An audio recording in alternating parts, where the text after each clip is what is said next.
Kata Rasul sallallahu alaihi wasallam, suatu hari Rasul masuk dalam kamar Aisyah.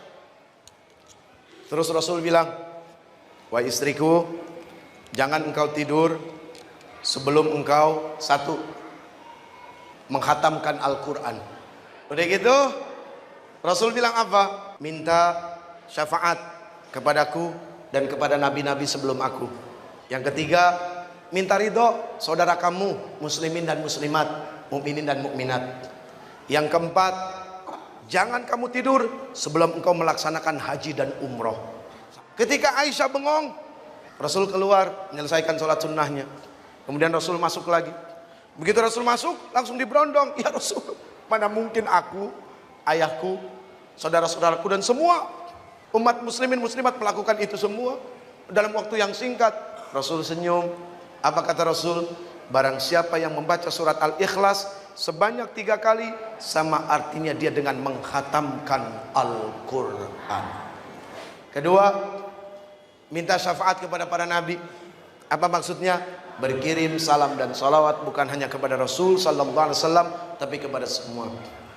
Allahumma salli wa sallim ala sayyidina Muhammadin. Tambahin wa Adam, wa Nuh, wa Musa, wa Ibrahim, wa Isa. Sebutin aja tuh Pak, yang kita hafal. Salawatullah wassalamu ajma'in. Yang ketiga, minta ridho kaum muslimin muslimat. Gimana caranya? Dalam hadis Rasul sallallahu alaihi wasallam beliau mengatakan apa? Maukah kamu mendapatkan pahala bermiliar-miliar? Mau?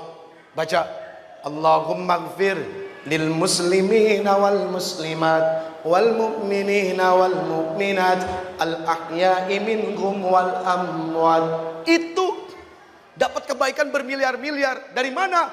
Berapa banyak orang Allah ciptain orang Islam dari pertama bumi diciptain sampai hari kiamat. Yang terakhir kata Rasul, barang siapa, wahai istriku, yang membaca subhanallah